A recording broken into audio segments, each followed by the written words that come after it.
क्या ये किसी लोकतांत्रिक देश की पहचान हो सकती है? कोई गंगा के किनारे मरेगा तो वो मरेगा नहीं, मोक्ष पाएगा। हम यहाँ तो सनातन का परचम लहराने और अपनी गंगा मैया में डुबकी लगाने आए।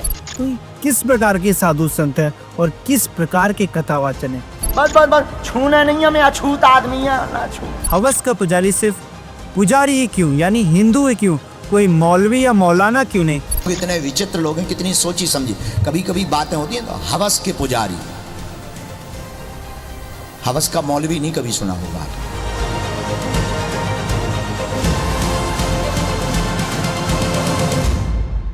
नमस्कार दोस्तों, हमारा देश भारत एक साधु संतों का और महापुरुषों का देश रहा है, जहाँ हर युग में ऐसे महापुरुष और साधु संत पैदा हुए हैं जिन्होंने देश को और समाज को एक सही राह दिखाई। लेकिन आज के जो तथाकथित साधु संत एवं कथावाचक हैं, जो कथा के नाम पर सिर्फ और सिर्फ धंधा करते हैं, मस्खरापन, मजाक और चुटकुला सुनाते हैं, और इसके साथ ही अपने कथावाचक में अनसाइंटिफिक बातों को प्रमोट करते हैं ताकि लोगों में भ्रम फैले। और इसके अलावा कुछ ऐसे कथावाचक हैं जो स्कूल जाने की एज में अपने इंस्टाग्राम पर रील्स बना रहे हैं, अपने फॉलोअर्स बढ़ा रहे हैं और कथावाचन के नाम पर लोगों को बेवकूफ बना रहे हैं। ना उनके किस कथावाचन में अध्यात्म है और ना ही कोई गहराई। हमारा देश भारत साधु संतों और महापुरुषों का देश रहा।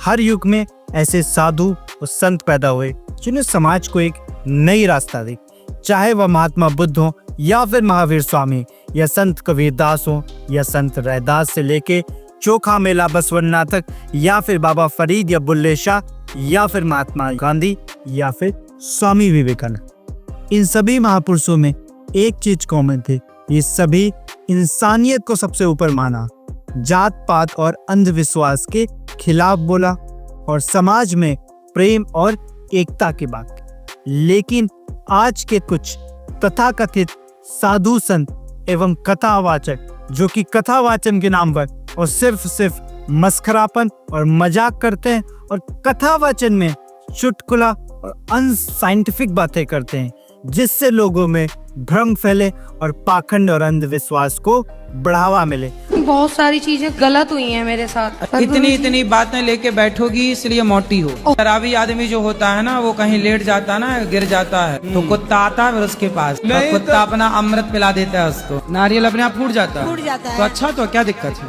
सब लोग बोलते हैं गलत करते हो इसीलिए फूटता है। लो, मतलब जो नारियल फोड़ते हैं वो गलत करते हैं, इनकी खोपड़ी में फोड़ो नारियल जो है सब। और कुछ तो ऐसे व्यक्ति हैं जो कहने को तो शंकराचार्य हैं, लेकिन वो मनुस्मृति को बाबा साहब अंबेडकर के संविधान से भी ऊपर मानते हैं और संविधान को खत्म करने की बात करते हैं। तो स्वामी श्री जी, आप ये कह रहे हैं कि संविधान से ऊपर मनुस्मृति है? देखिए, हम सनातन धर्मी हैं और हमारा जो जीवन है वो धर्म के अनुसार चलता है, तो स्वाभाविक है हमारे लिए ऊपर है, नीचे कैसे हो सकती है। और इन सभी साधु संतों और कथावाचकों से भी एक आगे बढ़ कर व्यक्ति हैं जो कहने को दो जगत गुरु कहते हैं, यानी जगत गुरु राम भद्राचार्य, जो कि अपने आप को मॉडर्न इंडिया का सूरदास कहते हैं। वो कहते हैं कि ब्राह्मणों में भी उच्च जाति और निम्न जाति है, मतलब जिस देश में पहले से ही इतना ज्यादा जातिवाद हावी हो, उसमें जातिवाद और ज्यादा ढूंढ रहे हैं। तो किस प्रकार के साधु संत है और किस प्रकार के कथावाचन है, यह हमें सोचने की जरूरत है। नीच ब्राह्मणों, अधम ब्राह्मणों की चर्चा चलाई गई। हमारे यहाँ कुछ ब्राह्मण सरयू पारणों में अच्छे नहीं माने, उनके यहाँ ऊंचे कुल के लोग अपनी बेटी नहीं देते। उपाध्याय और चौबे, त्रिगुणायत, दीक्षित और पाठक। लेकिन आज हम इस वीडियो में बात करेंगे सोशल मीडिया की सुपरस्टार और कंट्रोवर्सी के मेगा स्टार धीरेन्द्र कृष्ण शास्त्री यानी बाबा बागेश्वर की, जिनका जन्म 4 जुलाई 1996 को मध्य प्रदेश के छतरपुर जिले के गढ़ा नामक गांव में हो। बचपन से ही धार्मिक कार्यों और कथावाचन में रुचि थी, तो गांव में ही वो कथावाचक बन गए और फिर बागेश्वर धाम नाम से एक दरबार शुरू किया, जिसे वो कहते हैं दिव्य दरबार। लेकिन बाबा बागेश्वर सुर्खियों में तब आए जब कहा जाने लगा कि बाबा बागेश्वर लोगों की पर्चियां निकालकर उनके बारे में सब कुछ जान लेते हैं और सब कुछ बता देते हैं, और इस प्रकार की चमत्कारी वीडियो सोशल मीडिया प्लेटफॉर्म जैसे इंस्टाग्राम, ट्विटर, लिंक्डइन, फेसबुक और यूट्यूब पर वायरल जाने लगी। लाखों लोग इन्हें देखने लगे और शेयर करने लगे।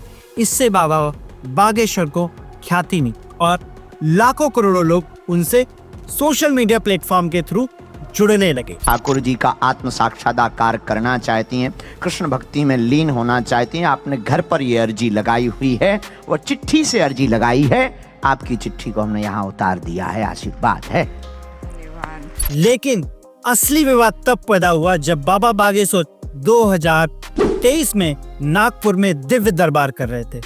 वहीं मंच पर एक व्यक्ति आया जिसका नाम था श्याम मानो, जो कि ऑल इंडिया सुपरस्टिशन कमेटी के फाउंडर हैं, यानी संस्थापक हैं। श्याम मानो ने बाबा बागेश्वर को चैलेंज किया, अगर वह 10 अनजान लोगों को मन पढ़कर दिखा दे तो उन्हें 30 लाख रुपए दे देंगे।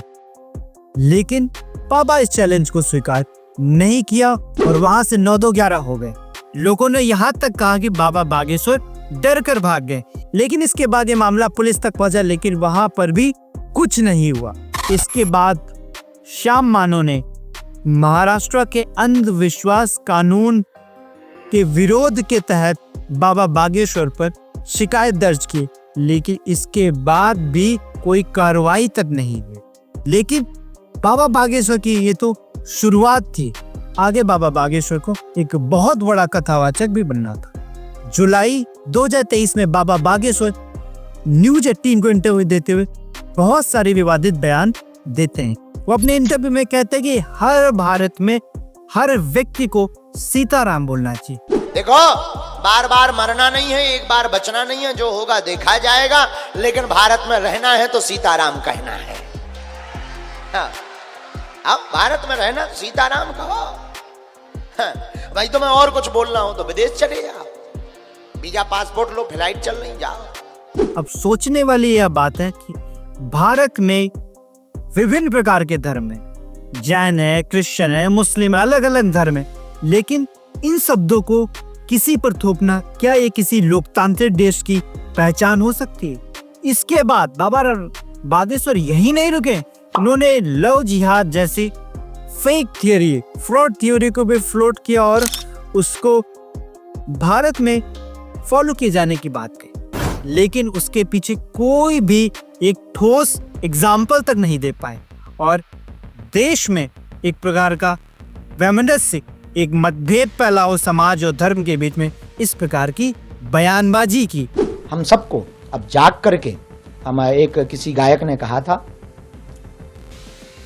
तू लक्ष्मी बन, तू काली बन, पर कभी ना बुरके वाली बन। सोची समझी साजिश है, प्रायोजित है।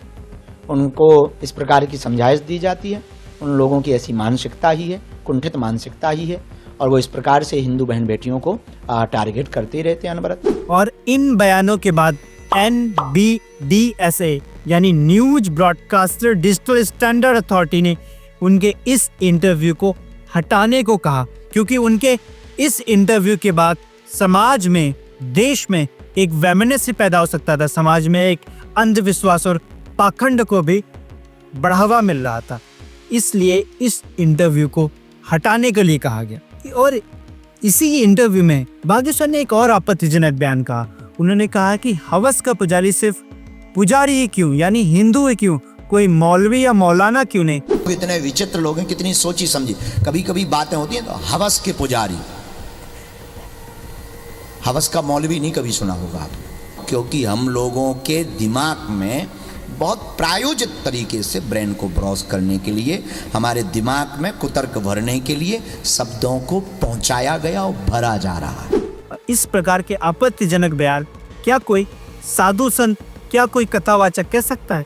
क्या उम्मीद करते हो कि इस प्रकार की वाणी किसी संत की हो, किसी साधु की हो, किसी एक अच्छे इंसान की हो?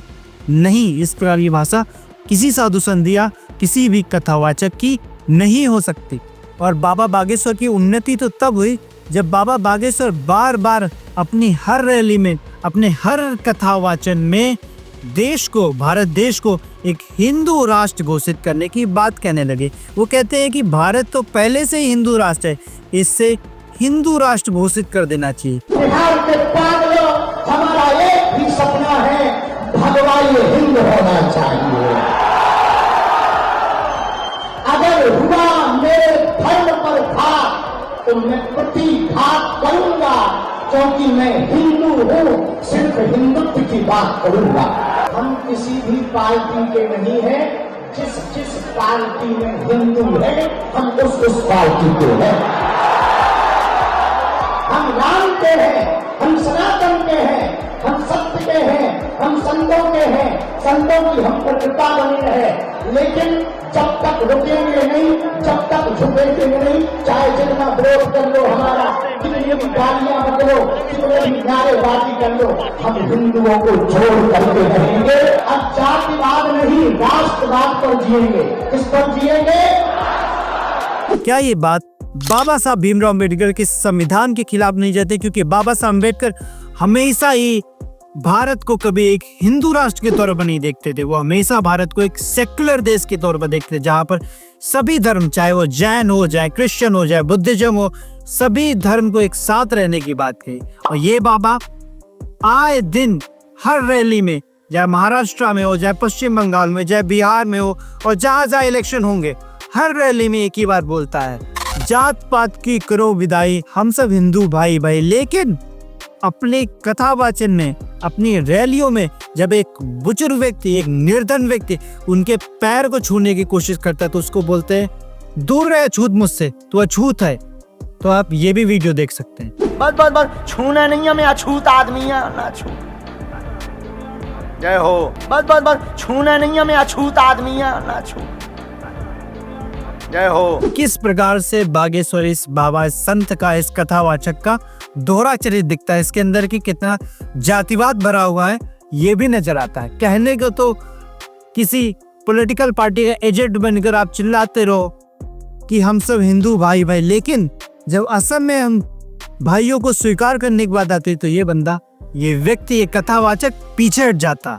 और इसके अलावा बाबा बागेश्वर का सबसे फेवरेट काम है अपने हर कथावाचन में इस्लामिक देशों को लगातार गालियां देना, मुसलमानों को नीचा दिखाना किसी न किसी बहाने से। लेकिन ये बाबा भारत में तो अपने सभी अनुयायियों को कहता है कि देश में रहो, देश के लिए काम करो, लेकिन खुद ये व्यक्ति कथावाचन के लिए कतर और दुबई जैसे इस्लामिक कंट्री में जाकर वहां पर कथावाचन करता है। अच्छा आप बताओ, किसी स्त्री की शादी हो गई हो तो उसकी दो पहचान होती, पूछो क्या? मांग का सिंदूर, गले में मंगलसूत्र। हाँ जी या ना जी? अरे बोलो।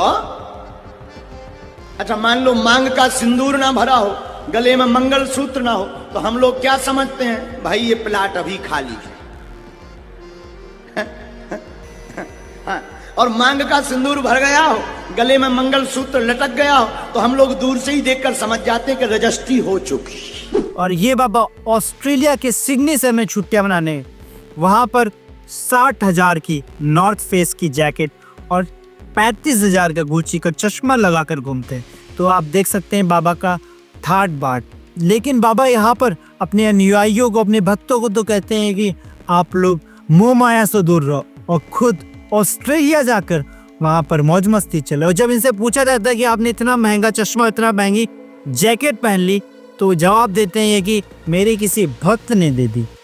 मतलब भक्त ने दी तो बाबा ने पहन ली। और कहते हैं इस वीडियो में कि अगर दोबारा इस प्रकार की वीडियो मुझ पर बनती तो इससे ज्यादा महंगी जैकेट और चश्मा पहनूंगा। तो देख रहे हैं आप बाबा के ठाट बाट कि महंगी महंगी गाड़ियाँ, महंगे महंगे चश्मे और महंगे से महंगी जैकेटें पहनी जाती। तो यह बाबा कथावाचन के साथ साथ प्रॉपर्टी डीलिंग का भी काम करने लगा। हिंदू ग्राम परियोजना के तहत 6 एकड़ में फ्लैट बनाए जा रहे हैं और कहा जा रहा है कि इन फ्लैटों में सिर्फ और सिर्फ हिंदू लोगों को मिलेगा, किसी गैर हिंदू को नहीं। शास्त्री ने हिंदू गांव की आधारशिला रख दी है, लेकिन इस हिंदू गांव में बाबा बागेश्वर किसी प्रॉपर्टी डीलर की तरह घर बेच रहे हैं। कैसे, अब इसे समझिए। हिंदू गांव के अंदर 3 श्रेणियों के घर बनाए जाएंगे। भूतल पर जो घर बनाए जाएंगे उनकी कीमत 17 लाख रुपए रखी गई है। फर्स्ट फ्लोर का रेट 16 लाख रुपए निर्धारित है। दूसरे फ्लोर की कीमत करीब 15 लाख रुपए होगी। इतना ही नहीं, हिंदू गांव में घर लेने वाले को 5 लाख रुपए पहले देने होंगे, यानी एडवांस। इसके बाद बाकी का पैसा किश्तों में हर महीने देना होगा। ये ठीक वैसा ही है जैसे एक प्रॉपर्टी डीलर अपने ग्राहकों को फ्लैट बेचता है। अब देखो, क्या ये बातें हमारे देश के संविधान आर्टिकल 15 और आर्टिकल 19 के खिलाफ नहीं है? क्योंकि देश में हर व्यक्ति को यह अधिकार मिलता है कि वह देश के किसी भी कोने में बिना किसी धर्म, जाति, भेदभाव के वह अपनी मर्जी से रह सकता है, अपनी मर्जी से काम कर सकता है। ये हमें देश के संविधान ने हर देश के हर नागरिक को प्रदान किया। और ये बाबा संविधान विरोधी बातें करते हुए फ्लैट को सिर्फ हिंदू को देने की बातें कर रहा है, यानी एक प्रॉपर्टी डीलिंग का काम कर रहा है कथावाचन के साथ साथ। तो आप लोग समझिए कि बाबा एक कथावाचक है या एक प्रॉपर्टी डीलर। लेकिन ये बाबा का दिव्य ज्ञान यहाँ तक ही नहीं रुका। बाबा ने ये अपना दिव्य ज्ञान प्रयागराज में जब महाकुंभ हो रहा था, उस महाकुंभ में कहा जाता है कि 100 से ज्यादा लोगों की मौत हुई और राज्य सरकार ने इस आंकड़े को छुपा लिया। लेकिन बाबा बागेश्वर ने वहां भी राजनीति की। हर व्यक्ति को आना चाहिए, जो नहीं आएगा वो पछताएगा, वो देशद्रोही कहलाएगा। हम यहाँ तो सनातन का परचम लहराने और अपनी गंगा मैया में डुबकी लगाने आए। बाबा तो किस प्रकार के साधु संत है और किस प्रकार के कथावाचन है, जहाँ स्वर्ग मिले। निश्चित रूप से ये जो घटना हुई वो निंदनीय हुई है और बहुत विचित्र हुई है। पर एक बात बोलें, ये महाप्रयाग है, मृत्यु सबकी आनी है, एक दिन मरना सबको है। पर कोई गंगा के किनारे मरेगा तो वो मरेगा नहीं, मोक्ष पाएगा। अब सोचो, किसी साधु संत, किसी सभ्य व्यक्ति की इतना संवेदनशील हो सकता है? जिन घरों के लोग इसमें मारे गए, इसमें मृत्यु को प्राप्त हुए, उनके लिए किसी यातना से कम नहीं था। और बाबा बोल रहा है कि उनको सीधा स्वर्ग मिलेगा। वहीं उसी समय शंकराचार्य ने कहा कि सबसे पहले स्वर्ग तो इस बाबा बागेश्वर को ही मिलना चाहिए। क्या आपको लगता है कि भारत का संविधान हमें इस प्रकार के दोहरे चरित्र, संविधान विरोधी बातें करने का अधिकार देता है? बिल्कुल नहीं देता। आर्टिकल 15 प्रोहिबिशन ऑफ डिस्क्रिमिनेशन, यानी the state shall not discriminate against any person on the ground of religion, caste, sex and place of birth. Means कोई भी व्यक्ति के खिलाफ जाति, धर्म, संप्रदाय के आधार पर इस देश में उसके खिलाफ कोई भी भेदभाव नहीं हो सकता। बाबा साहब अम्बेडकर ने हमें संविधान में दिया और ये बाबा हर समय संविधान को अपनी ताक पर रखता है। लेकिन सोचने वाली बात यह है कि इन सभी बाबाओं को इतना बढ़ावा कहाँ से मिलता है? इनको इतना ज़्यादा मीडिया के द्वारा अटेंशन क्यों मिलता है? मिलता इसलिए क्योंकि इनका PR सिस्टम बहुत स्ट्रॉन्ग होता है। ये बाबा जानते हैं कि किस तरह से, किस प्रकार की बातें की जाए तो ताकि इनकी वीडियो ज़्यादा से ज़्यादा सोशल मीडिया पर, इंस्टाग्राम पर, यूट्यूब पर, फेसबुक पर, ट्विटर पर वायरल होगी और इनसे लाखों करोड़ों लोग जुड़ेंगे और इनकी वीडियो देखेंगे और इसके बाद इनको एक भगवान का दर्जा मिल जाता है। और इसके बाद अखबार और टीवी चैनल्स इनका इंटरव्यू लेते हैं, जिससे लोगों के बीच में रीच इनकी और ज़्यादा बढ़ती है। इनकी एक और तरकीब होती है कि वो कितना ज़्यादा से ज़्यादा कंट्रोवर्शियल बयान दे सकते हैं। जितना ज़्यादा कंट्रोवर्शियल, जितना ज़्यादा कम्युनल बयान ये बाबा और कथावाचक देंगे, उतने ज़्यादा ये फेमस होंगे, उतने ज़्यादा उनको मीडिया और सोशल मीडिया पर फैन फॉलोइंग बढ़ेगी। इसलिए ये हमेशा ये सारे बाबा उल्टा सीधा बयानबाजी करते ही रहते हैं। यदि राष्ट्रवाद के लिए नहीं जियोगे तो इस देश को बहुत सी ताकतें गजवा ये हिंद बनाना चाहती हैं। और बिहार के पागलों, हमारा एक ही सपना है, भगवा ये हिंद होना चाहिए।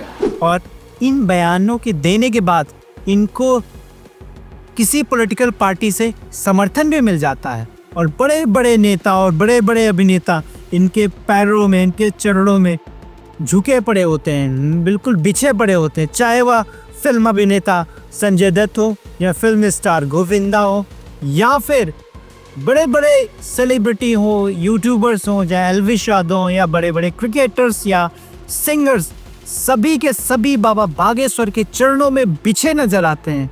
ये हमारे भाई हैं छोटे और हमारे गुरु हैं, और इनकी आज्ञा थी कि मैं आऊं, मैं हाजिर हुआ हूं, लेकिन इतना अच्छा लग रहा है। यहाँ तक मध्य प्रदेश के पूर्व मुख्यमंत्री कमलनाथ ने तो हद कर दी। उन्होंने अपने पद की गरिमा को ताप पर रखते हुए बाबा बागेश्वर के चरणों में बिछ गए।